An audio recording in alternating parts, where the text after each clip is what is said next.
새해, 새로운 결심으로 새 인생을 살아보기로 마음먹었는데 적, 심, 섬, 일. 벌써 1월은 끝나가고 있는데 내가 방향도 없이 노력만 하려고 했나? 나한테 맞지 않는 방법과 방향으로 하려고 해서 하기 싫었나? 화장품 하나를 바르더라도 내 피부에 맞아야 효과가 있는 건데 새해의 목표와 계획, 노력의 방식 이런 것도 나에게 맞춤으로 되면 작심삼일이 아닐 수 있겠다.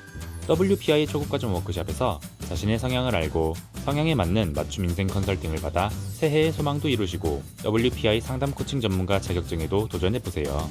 2월 8일 WPI 초급과정 워크숍은 하버드 심리학 박사 WPI 창안자 황상민 박사님께서 직접 10시부터 6시 8시간 동안 진행하십니다. 워크숍은 선착순 마감됩니다. 지금 바로 위즈덤 센터로 신청 문의 바랍니다.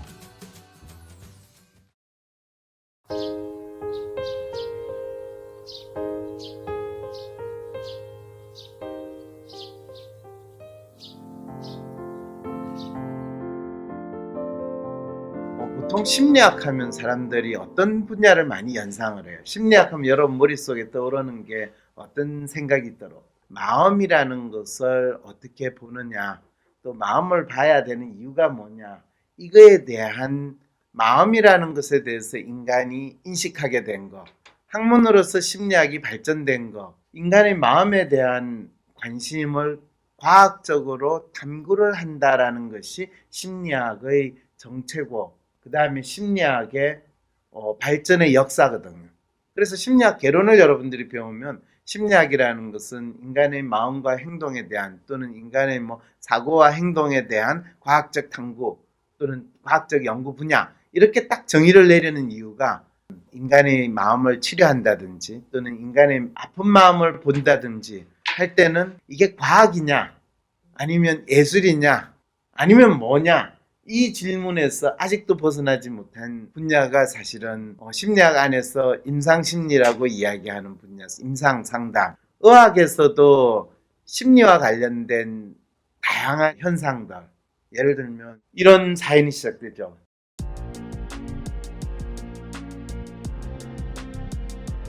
제가 가지고 있는 심리적인 문제가 있는지 몸의 통증을 어떻게 다스려야 할지 알고 싶습니다. 이 문제에 조금 더 생각해보니 이상해도 몸이 아프기 때문에 무리하지 않아야 되겠다고 생각하거나 운동을 하더라도 몸이 나아지지 않고 현상 유지에 그치거나 나빠지기만 했다는 것을 알게 되었습니다. 몸의 통증의 문제가 아니라 제가 그것을 큰 문제로 생각하고 불안함을 느끼게 되어 오히려 악화시킨 것은 아닌가 하는 생각이 들었습니다. 불안을 느끼고 그것을 제대로 다루지 못한 것이 진짜 나의 문제가 아닐까라는 생각도 해보았습니다. 제 몸이 아프게 된 진짜 이유가 따로 있나요? 저는 앞으로 어떻게 살아야 하나요? 1년 정도 복싱을 한 후에 무릎이 아프기 시작했고 운동을 피하게 되어 몸 컨디션이 나빠지는 와중에 목이 아프기 시작해서 결국엔 목이 역시자로 변형이 되었고 그 와중에 어깨와 허리까지 아프게 되었습니다. 교통사고를 당한 사람도 재활을 하면 운동을 하고 정상적인 삶을 살아가는데 나이도 젊고 크게 다친 일도 없는 제가 몸이 이렇게 약해져서 운동도 조심해야 할 정도가 된 것이 참 이상합니다. 불안과 겁이 많은 성격인 제가 그것을 감당하지 못하여 몸이 아프고 또 통증 때문에 더욱 불안해지고 자책을 하는 악순환을 반복하다 보니 점점 몸이 더 안 좋아진 것 같다는 생각을 해보았습니다. 그러나 실제로 통증도 있고 정형외과에서 엑스레이를 찍어보면 목이 변형된 것이 나오는 걸 보면 완전히 심리적인 문제라고만 보기도 어려워 혼란스럽습니다. 그렇다면 내가 느끼는 불안은 어디서부터 온 것일까요? 막연히 느껴온 불안은 두 개의 문제에서 비롯되었습니다. 첫 번째는 진로의 문제이고 두 번째는 부끄러운 얘기이지만 발기부전에 관한 문제입니다. 1000년 전이나 2000년 전에는 인간이 이런 생각을 할 수 있을까요? 없을까요? 1000년 전, 2000년 전의 사람들은 이 생각을 죽어도 못해요. 마음이 따로 있다라는 생각을 데카르트 이전까지 사람들한테는 거의 존재하지 않은 생각이에요. 마음은 확인하고 느낀다라는 게 상당히 헷갈리거든요. 철학이라는 말, 그 안다는 것의 대상은 인간은 자기 자신이거나 자기의 마음이지 않았다는 거예요. 그럼 인간이 아는 대상은 뭐냐 하면 어떤 신이라든지 아니면 외부 인간 바깥에 있는 외부 대상이에요. 이게 철학에서 우리가 지식을 탐구한다라고 할 때 그 지식은 내 바깥에 있는 대상이에요. 신도 내 바깥에 있어요. 심리학사라는 것이 왜 필요합니까? 라고 할 때 가장 중요한 거는 인간의 마음을 아는 일이 인간이 자기 자신을 탐색을 하고 사람을 알게 되는 그 역사에서 얼마나 오래되었는가 또 언제부터 그게 시작되었는가라는 질문하고 똑같이 일어나는데 인간이 인간 자신에 대해서 탐구를 한다라는 것은 200년도 채 안 되는 역사를 가졌다는 거예요. 사실은 마음 자체에 대해서 이야기하는 건 서양 학문이 기본적으로 존재하는 이유가 아니에요. 서양 학문의 마음은 모두 뭐로 표현이 되느냐 하면 신으로 표현돼요. 신, God예요. God. 서양 학문은 철저하게 신에 의해서 시작하는 학문이에요. 아닐 이거를 야 네가 아마 체력이 좀 약한가 보다. 또 힘이 없으니까 기가 빠졌으니까 지금 그러지. 그러면 운동을 좀 해봐 라고 해서 이 친구는 복싱을 시작을 한 거예요. 이 사연의 이 친구는. 그래서 복싱을 1년 동안 열심히 했어요. 근데 1년쯤 하고 나니까 본인이 무릎도 아프고 팔도 아프고 해서 도저히 아파서 복싱을 계속 못하는 거예요. 그러면 그 사이에 발기부전 문제가 해결이 됐냐? 뭐 될 때도 있고 안 될 때도 있다. 이렇게 되는 거예요. 그래서 심리학이라는 것 자체는 각 개개인이 자기가 가지고 있는 생각이나 자기 문제는 다른 사람이 뭐라고 하든지 간에 내한테 있어 엄청 중요하고 이것이 내 삶이나 운명을 결정할 정도로 중요하고 나는 이걸 해결해야 되겠다 라고 할 때는 그것이 우리가 신을 위해서 내 한 목숨 바친다 뭐 이러면서 신의 영광을 위해서 돌격 앞으로 이렇게 생각할 때는 이 사람의 마음이라는 것은 철저하게 신의 계시를 받았든지 신의 영혼의 일부를 내가 받았든지 라는 상황으로 존재하는 거지 너가 따로 너의 마음이 있다라는 걸 생각하는 순간 그거는 마치 이단과 같고 신을 모독하는 행위가 돼요.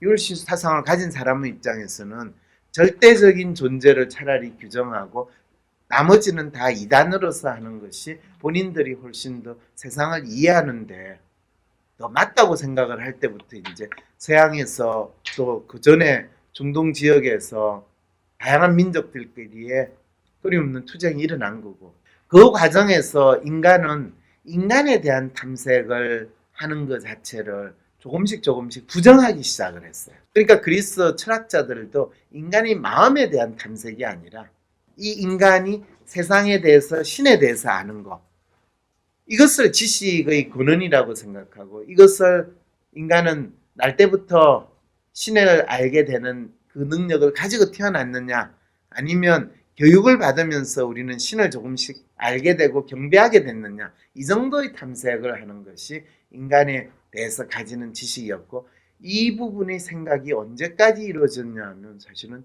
서양에 있어 데카르트라는 사람이 이야기하는 나는 생각한다 고로 나는 존재한다라는 이야기인데 사실은 그거조차도 이슈가 상당히 복잡해요. 그래서 인간의 마음이란 무엇인가 철학과 심리학의 차이는 무엇인가가 심리학사를 이야기할 때 꼭 먼저 지적을 해줘야 돼요. 왜냐하면 철학은 안다라는 거 아는 행위에 대해서 이 초점을 뒀지 인간이란 무엇인가라는 질문도 인간을 아는 거지 인간의 마음에 대해서 탐색을 하는 건 철학이 아니에요. 그래서 기독교에서 인간의 존재란 무엇이며 이 존재에서의 마음이란 무엇인가 기독교에서는 한 개인이 독립적인 마음이라는 것이 있다고 생각하지 않아요. 사실은 기독교가 이 생각을 지금도 바꾸지 않아요. 그래서 인간의 마음이라는 게 따로 있고 또 영혼이라는 게 따로 있다라는 생각을 20세기 들어와서도 기독교는 그 부분에 대해서 과학과 종교라는 것을 분리한다라는 것으로 도망가지 그거에 대해서 논의를 하거나 규정을 하지 않아요. 그래서 이 종교에서 말하는 마음이라는 것은 기독교에서의 마음은 항상 신과 독립된 그 개체의 마음이라는 것은 상상조차 하지 않는다는 거죠.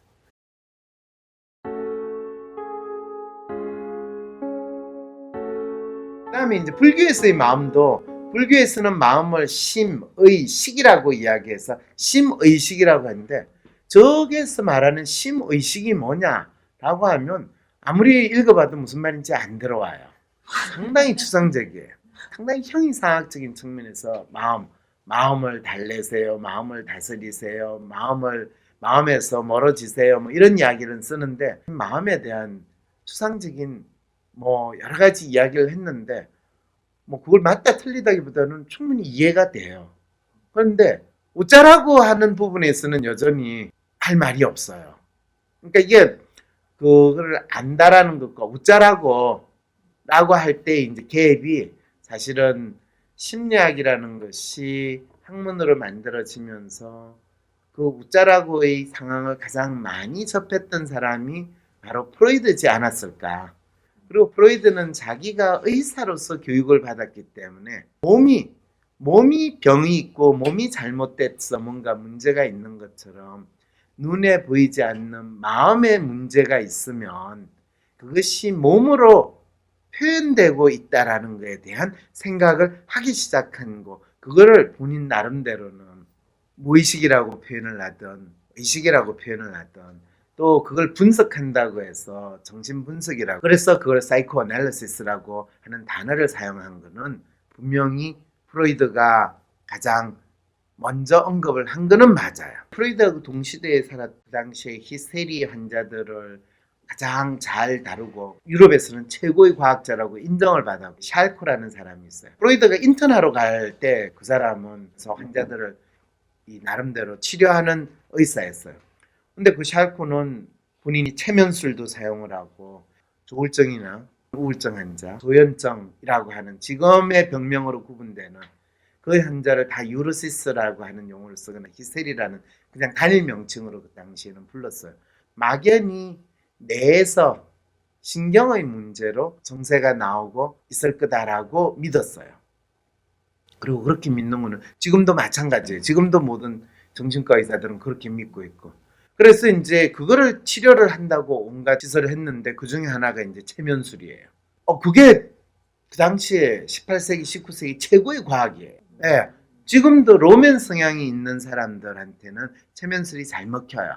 그리고 리얼한테도 상황에 따라서 잘 먹혀요. 본인이 억누르고 있고 표현하지 못하는 거를 최면 상태에 들어가면서 본인을 가드하고 있는, 억누르고 있는 게 해체되는 그 경험을 하는 거거든요. 표현을 함으로써 자기의 또 다른 마음도 확인하고 자기의 불안한 이유도 스스로 찾게 되고 그러면 이제 기본적으로 불안하거나 불편한 게 많이 줄어드는 거예요. 그런데 스스로 자기가 표현을 하는 거는 참 힘들어요.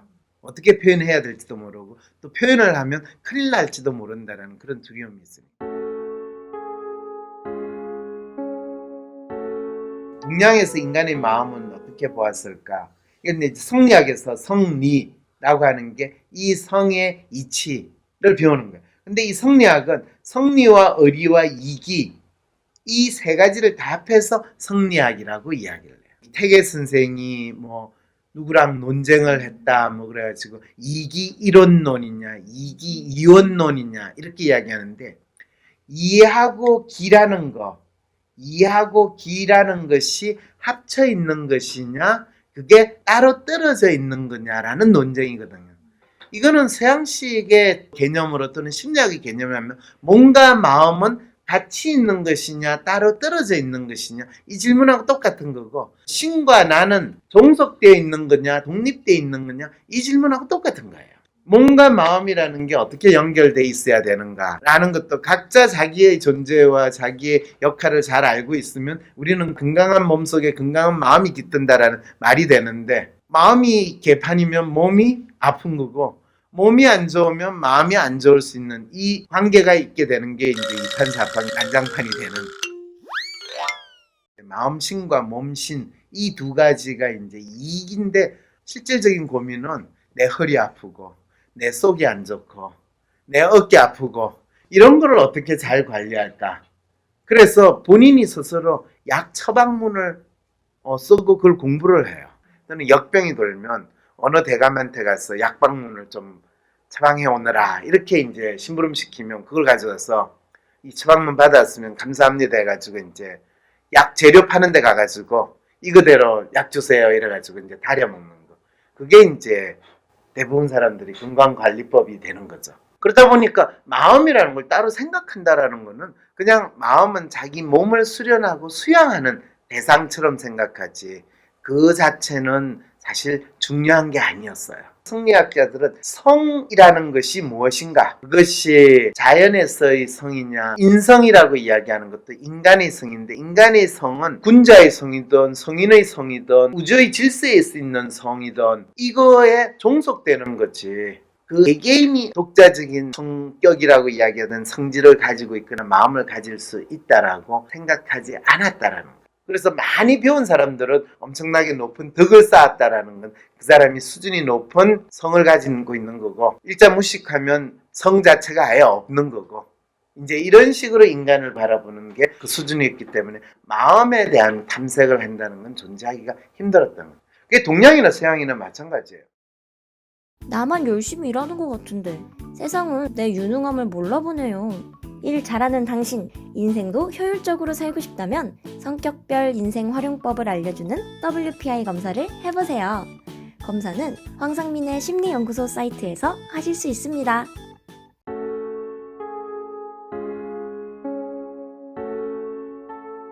현대 심리학에서 마음은 어떤 존재인가 이것을 어떻게 탐색하는가 가장 대표적으로 아프니까 청춘이다 30살이 심리학에게 묻는다 미움받을 용기 이런 우리 사회에서 상당히 베스트셀러로 인기가 있었던 거는 마음에 대해서 이야기를 하고 있는 것처럼 해요. 근데 그 마음은 상당히 일반적인 아주 뭔가 멋있어 보이는 사람의 마음이지 나의 마음도 아니고 너의 마음도 아닌데 우리 모두의 마음인 것 같은 그걸 이야기하는데 우리는 그거를 보면서 자기 마음의 위안을 얻는다라는 상황이 됐을 때 미국에서는 1930년대에 일어났었어요. 우리가 일반적으로 이야기하는 자기 개발서의 붐이라고 이야기하고 미국에서는 심리학이라는 학문이 발전을 해가지고 사람들한테 너가 어떤 마음을 가지고 어떻게 살고 있느냐 그걸 알려준 게 아니라 사람들이 어떻게 하면 잘 살 수 있는가 어떻게 하면 내가 행복하게 살 건가 어떻게 하면 나는 나답게 살 수 있는가 어떻게 하면 떼부자가 될 건가 이런 고민들에 대한 답을 얻기 시작하려고 난리를 쳤던 게 1차 세계대전이 끝나고 미국이 엄청나게 산업이 발달하고 부강하기 시작하는 그 시기가 25년에서 30년 이때예요. 2차 세계대전이 발생하기 전에 30년대 그 10년은 미국으로 한편으로는 엄청나게 미국이 발전하고 하는 그 시기에 일반 사람들한테 가장 중요했던 거는 내가 어떻게 하면 행복하고 잘 살 수 있을까? 라는 이슈가 되는데 그거에서 사람들이 찾기 시작한 거는 내 마음을 알고 싶어요. 나는 어떤 사람이에요? 걔하고 나는 어떻게 달라요? 그때 나온 심리검사가 MBTI예요. 그래서 그게 이 대학에 있는 심리학자들이 만든 게 아닌 이유가 바로 거기서 나온 거예요. 그래서 사람들이 자기 마음을 알고 싶고 자기가 잘 살고 싶다라고 하는 그 마음이 강하기 시작할 때는 어떤 그 기존의 사회의 질서나 그거에 잘 맞춰서 잘 산다고 생각하지만은 그것도 일부 있고 내가 내만의 삶을 살고 싶다는 생각이 강하게 있는데 그렇게 하려면 내가 어떤 사람인지 내 마음이 뭘 원하는지를 알아야 되겠다. 그럴 때 내가 네 마음을 알려주마. 네 마음을 좀 더 잘 능력을 키워주마 하는 심리학자들이 이제 미국에서도 엄청 많이 쓰는데 사이비 심리학자라고 표현을 하기도 하고 그래서 너희 잠재력을 향상시켜주마 너희 전생을 보게 해주마 또 조상님과 만나게 해줄게 이런 거 상당히 오랜 역사가 있어요. 그러니까 인간에 대한 이해가 아니라 그 사람들한테 아주 멋있는 사람으로 해서 멋있는 글을 쓰는 놀라운 재주를 가지는 훌륭한 재주예요. 그거는 마치 프로이드가 자기가 의사생활을 처음 시작을 할 때 프로이드가 가장 적극적으로 옹호했던 게 뭐냐 하면요. 몰핀이에요.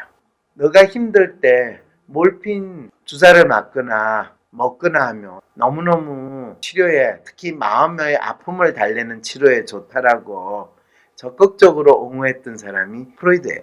본인도 그걸 사용을 했고요.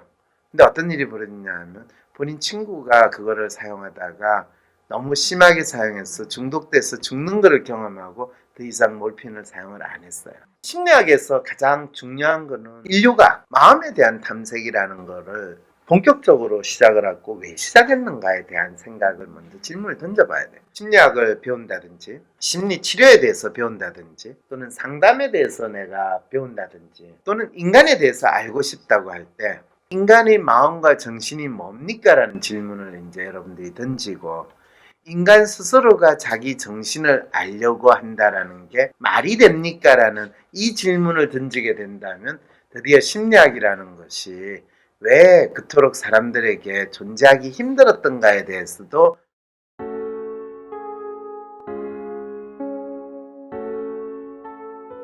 지금 대한민국 사람들이 인간 심리나 심리학을 어떻게 생각하고 있는가라는 거에 대해서 나름대로 탐색을 해보는 거. 대체 한국 사람들은 심리학에 대해서 가지는 생각이 뭔가가 참 궁금했거든요.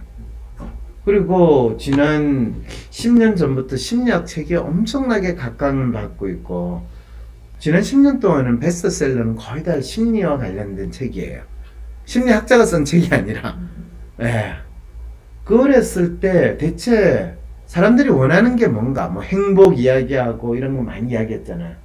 근데 10년, 20년 동안에 그렇게 많이 이야기했는데 그럼 한국 사람들은 심리에 대해서 대체 뭐를 기대하기 때문에 이 심리학이나 이런 것들이 인기 좋다고 많이 이야기하고 또 뭐 많은 학생들이 대학에서 심리학을 공부하겠다고 오거든요. 근데 대학에서 학생들한테 가르쳐 주는 거는 학생들이 기대하는 거하고 전혀 안 맞다는 이야기를 계속 학생들은 하거든요. 그러니까 진짜 필요하다라는 게 뭡니까? 라는 질문이 이제 나오게 될 때 의대에서 배우는 의학도 마찬가지예요. 의대 6년 딱 배우고 나면 딱 사람 보면 이 사람이 무슨 병이 있어가지고 어떻게 치료한다는 거 다 잘 배웠죠. 그죠? 그런 일이 없거든요. 그런데 의대는 6년 배우고 인턴 레지던 하고 의대 졸업하고 의사 자격증 딱 따면 다 사람들은 그 사람이 막 수술하고 막 병 환자들 잘 치료할 거라고 다 기대해요. 그럼 심리학을 뭐 학부 졸업하고 석사 박사 정도 받았으면 딱 사람 마음에 대해서 다 파악을 하고 해줘야 될 거 아니에요. 심지어는 심리학 석사 박사를 받은 사람들조차도 저는 몰라요, 저는 못해요 라고 하는 전형적인 분야가 심리학이에요.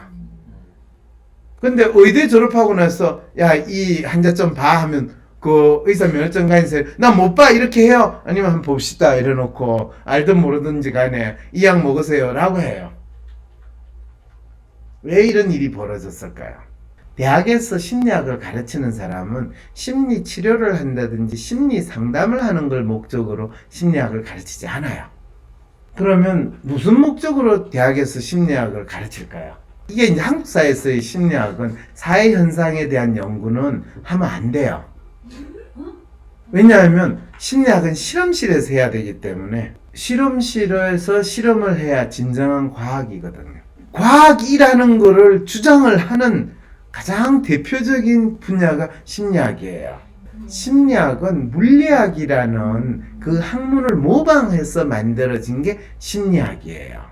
현대 물리학에서 처음에 고전 물리학과 현대 물리학이라고 이야기할 때 심리학이라는 학문은 철저하게 고전 물리학을 모방해서 만들어진 학문이에요. 명확히 뭐 수치화를 할 수 있고 계량을 할 수 있다 그런 식으로.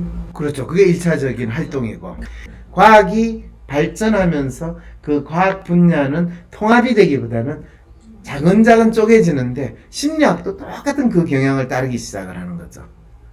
그래서 심리학이 과학이냐 아니냐라는 이야기를 할 때는 심리학은 철저하게 과학이라는 걸 주장을 하고 자리를 잡는 학문인데 그럼 과학이라면 눈에 보이지 않는 과학이라고 이야기하는 거를 말하기가 조금 어색하잖아요. 그러니까 가장 과학의 아버지라고 할 수 있는 과학의 가장 기초라고 할 수 있는 분야가 우리도 그렇게 연구를 해 라는 주장을 심리학자들이 초기에 활동을 대학에서 한 사람을 이제 분트라고 이야기를 하는데 그 분트가 1879년에 라이프니츠 대학에서 실험실이라는 걸 만들어요. 근데 그것도 이제 분트 나름대로의 이유가 있었는데 본인이 의대에서 이제 공부를 하다가 의대를 졸업했는데 계속 의사를 하기는 싫고 자기는 그냥 연구를 하고 싶다고 이제 다른 짓을 했어요. 근데 독일이 그 당시에 어떻게 보면 독일이 통일이 되고 나서 거의 최고의 번영을 누리고 있은 1차 세계대전까지 독일이 통일이 되고 그래서 엄청나게 잘 나가는 시점이었고 거기에서 독일이 가장 자기들의 과학기술을 자랑하는 분야가 의학 분야였어요. 그 당시 독일 사람들은 의학을 연구를 하고 교수를 하면서 애들을 가르치는 걸 최고의 직업으로 생각했고 그 다음에 이제 그 의대에서 붙어 있지 못하는 사람들이 할 수 없이 하는 게 의사 개업이었어요. 집이 먹고 살기 힘들면 의대 졸업하면 바로 개업을 하든지 먹고 살 준비를 했는데 집이 괜찮으면 저 더 공부할래요. 뭐 공부할래? 저 하고 싶은 거 할래요. 이렇게 내버려 두면서 이제 이 심리학이라고 지금 이제 심리학이라고 이야기하는 연구를 시작한 게 이제 분트라는 사람이고 대학에서 심리학사를 가르칠 때는 주로 실험 심리학사 중심으로 가르쳐요. 왜냐면 대학 교수의 일자리를 만드는 아주 중요한 일이거든요. 심리학은 대학에서 가르치는 거는 철저하게 대학 교수의 일자리를 마련하기 위해서 심리학을 가르치는 게 우리나라뿐만 아니라 원래 독일에서도 그렇고 미국에서도 그렇게 형성이 됐고 그 일자리를 차지하지 못한 사람들이 이제 나서가지고 이 심리학을 뭔가 연결을 시켜야 되겠다라고 해서 나온 게 이제 보통 스쿨 사이칼러지 또 우리가 생각하는 임상심리, 상담심리 또 산업심리 이런 것들이 다 대학에서 교수로서 일자리를 차지하지 못한 사람들이 나가가지고 심리학을 팔아서 일자리를 얻겠다라고 해서 만들어진 분야가 되는 거죠. 그걸 이제 심리학에서는 응용심리라고 이야기를 해요. 심리학의 역사가 조금 신기하죠. 이게 이제 학교에서 가르치는 심리학의 역사인데 이걸 가르치고 싶겠어요, 교수들이?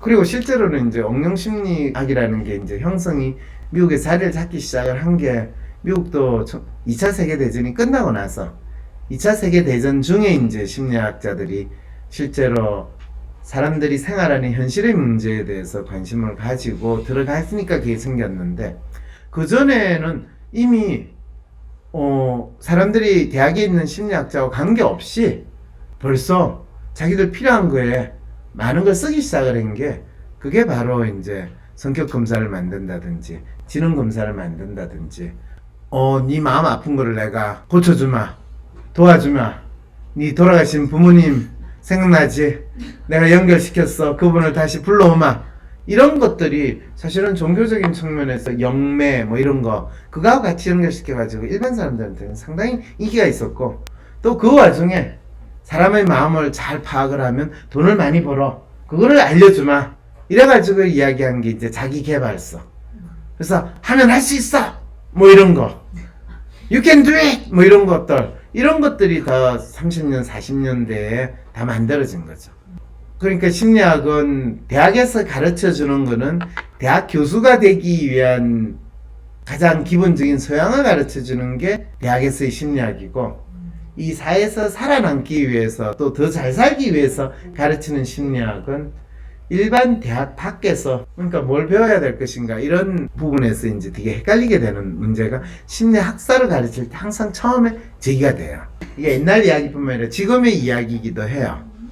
2차 세계대전이 일어나고 나서 이제 영국이 소위 말해서 성전국이 되잖아요. 그러면서 많은 전쟁 포로들, 수용소들을 관리를 할 때 일어났던 현상 중에 상당히 재미난 현상이 뭐냐 하면 어린아이들이 이제 많이 죽어요. 죽잖아요, 수용소에서. 그런데 수용소 시설은 비슷하고 뭐 공급된 영양분들은 비슷한데 한쪽에 있는 수용소 애들은 상당히 건강하고 밝게 지내고 있는 그 상황을 이제 발견을 한 거예요. 그래서 이게 왜 이래 된 건가요? 뭐 이러면서 이제 그 볼비가 이 수용소 애들 관리하는 걸 자문을 해주는데 그 현상을 보고 그 아이들에 대해서 이제 연구를 해보기 시작한 거예요. 그런 측면에서 보면 이거를 이제 연구자 입장에서 보면 연구 문제가 하나의 사회 현상이나 사건으로 일어났고 이게 왜 일어났는가를 이제 알아보기 시작했는데 그 아이들은 한 마을에서 지내던 아이들이 이제 폭격받아가지고 부모들이 죽고 나서 이제 수용이 된 거예요. 근데 놀랍게도 그 아이들이 그 열악한 수용소 환경에서 지내면서 거의 각각의 아이들이 엄마, 아빠, 큰형, 동생 그런 가족처럼 역할을 하는 그 형태가 이루어진 거예요. 아주 강한 스트롱한 심리적인 유대감이 형성이 됐고 거기서 아이들이 심리적 안정감을 얻기 시작을 한다라는 거, 그거에 대해서 이제 이야기를 해주기 시작을 한 거예요.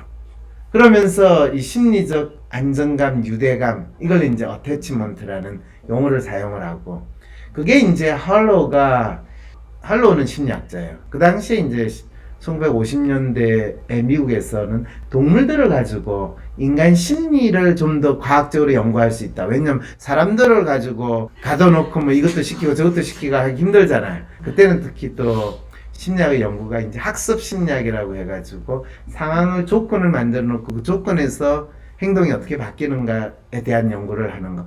여러분들이 이제 심리학 개론을 배우면 학습 심리의 영역에 해당하는 러닝, 보통 우리가 학습이라고 하는 거, 그거가 전부 다 고전적 조건화 또 조작적 조건화 이런 용어를 쓰면서 하는 부분이 다 학습 심리 영역인데, 그거는 심리학사의 입장에서 보면 1930년대부터 시작해가 1960년대 미국에서 주로 일어났던 심리학이에요.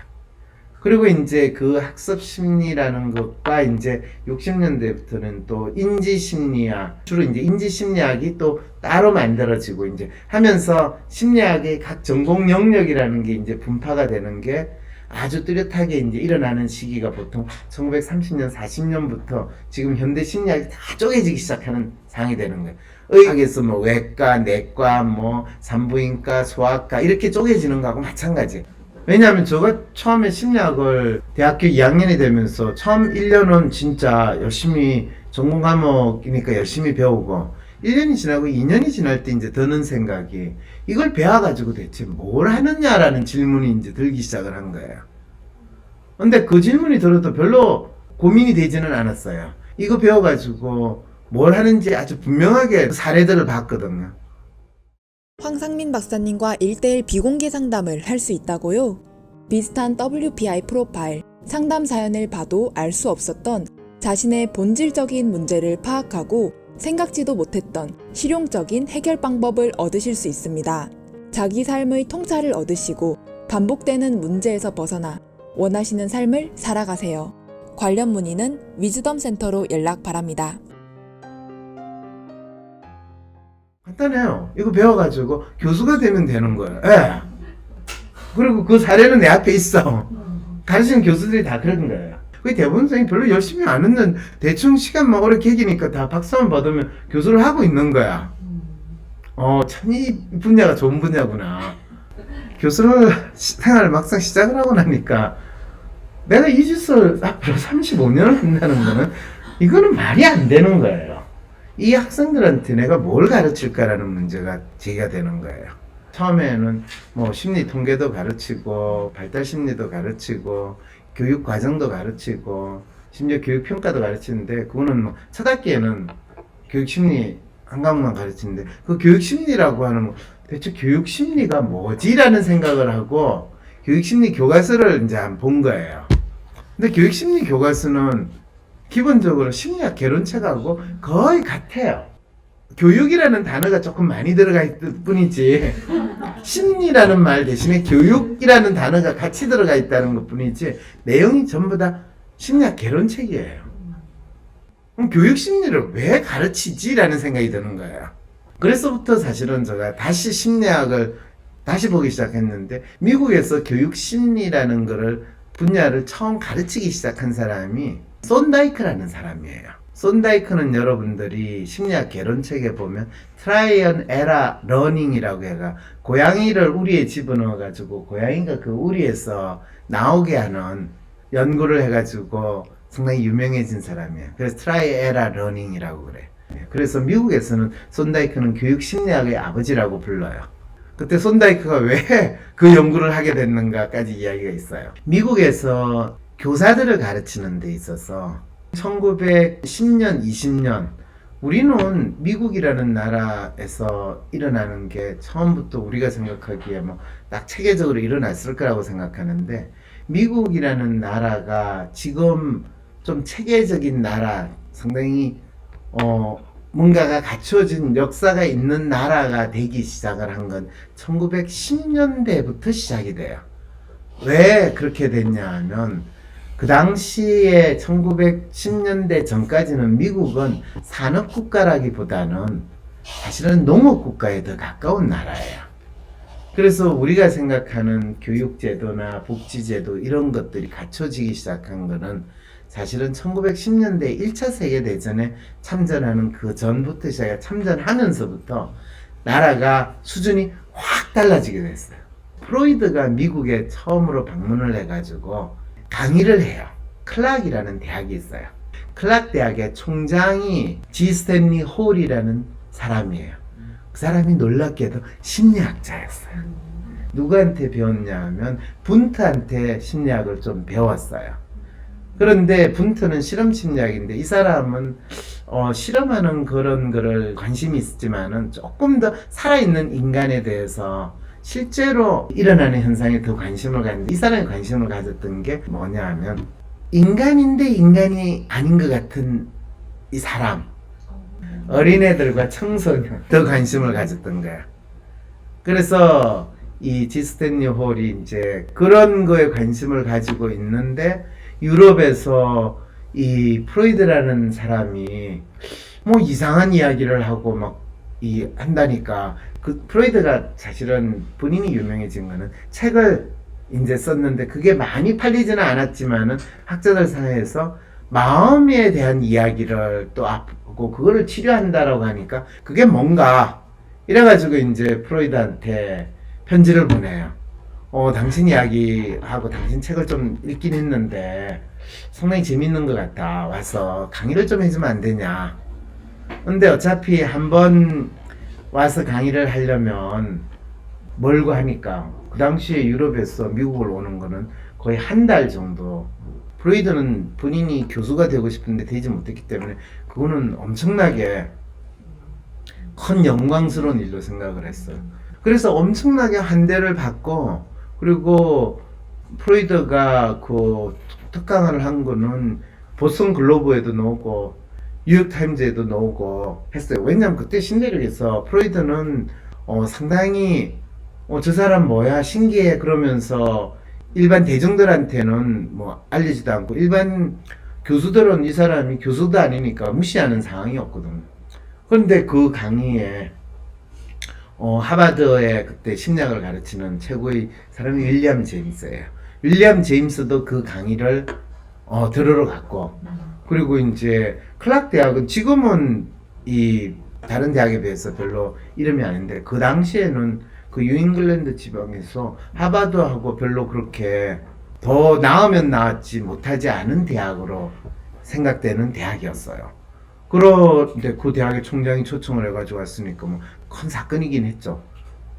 근데 프로이드는 그렇게 이제 대접을 잘 받고 강의도 4월 동안 매일 3번을 강의를 했는데 그거를 얼마나 이 사람들이 신경 써서 했냐 하면 프로이드가 강의를 할 때 속기사가 있어가지고 그 강의를 다 속기를 해가지고 강의가 끝난 다음에 그걸 다시 다 타이핑을 해가지고 프로이드한테 다시 그걸 끝내가지고 그걸 책으로 내요. 놀라운 거는 와 프로이드 강의한 게 완전히 그냥 그대로 이 사람이 자기가 뭘 하고 있는지에 대해서 진짜 정확히 잘 알고 있다라고 생각할 정도로 우리가 지금 알고 있는 정신분석에 대한 그 기본 개념 그것만 읽어보면 정확하게 알 수 있을 정도로 아주 간결하게 정리가 다 되어 있어요. 그 강의를 함으로써 프로이드의 정신분석은 학계에서 그나마 관심을 가지고 인정을 해주는 엄청난 사건이 되고 프로이드도 엄청나게 만족스러워 했는데 프로이드가 이제 다음에 이제 미국에서 강의 요청할 때 본인은 안 간다고 했는데 안 가는 가장 이유를 단 게 너무 사람들이 야만적이었다. 그 당시에 미국하고 유럽하고 수준 차이가 있었다라는 것도 이야기를 할 수 있고 또 프로이드 나름대로 본인이 살았던 그 비엔나하고 이 미개한 미국의 그 시골 대학하고의 격차 이런 정도를 아주 심하게 느꼈을 것 같은 생각은 들어요. 왜냐면 그 당시 비엔나는 세계의 수도라고 할 정도로 아주 번듯하고 멋있는데 우스턴은 거의 뭐 지나가다가 넉대 나오고 뭐 이런 동네였을 거거든요. 심리학에서 마음에 대해서 연구를 한다. 마음이 뭐냐 어떠냐라고 하는 것을 구체적인 사람들의 삶에서 진짜 알아야 되고 그걸 아는 것이 우리의 삶에 있어 중요하다라고 생각하는 거는 고대도 아니고 중세도 아니고 심지어는 근대도 아니고 현대에 와가지고 각각의 사람들이 자기 삶의 주인은 자기고 자기가 더 이상 사회적 신분이나 제도의 노예가 되지 않고 자기 삶을 자기가 만들어 나간다라는 인식을 뚜렷이 하기 시작할 때 그리고 내가 성공할 수 있고 내가 열심히 노력해가지고 내가 잘 살 수 있다라는 욕구를 아주 강하게 느낄 때 그럴 때 사람들은 내 마음이 어떤 건가를 알고 싶어하는 이 상황이 된다라는 것을 장하게 설명을 한 것 같아요. 그리고 그것이 가장 뚜렷하게 나타나기 시작한 것은 유럽에서는 18세기 말 19세기 초부터 조금씩 나타나기 시작했어요. 그걸 유럽에서는 이제 뭐라고 이야기하냐 부르주아 계급이 등장하기 시작을 하는 거하고 연결을 시켜요. 기존의 중세의 신분 제도가 몰락하고 새로운 계급, 귀족 못지않게 영향력을 행사하는 그 계급이 등장했는데 그게 부르주아 계급이에요. 그게 이제 장사해가지고 돈을 번 사람들. 그 사람들이 뭘 주장했냐 하면 자유라는 것을 주장을 하고 본인들의 독립을 주장을 할 때 그때 나오기 시작한 것이 바로 이 데카르트의 이야기예요. 그래서 마음에 대한 인식의 변화를 제가 뭐 부처님부터 시작해가 공자님 이야기 데카르트까지 이야기하면서 마음에 대한 인식의 변화가 일어난 철학적인 부분들을 조금은 그냥 가볍게 설명을 한 것.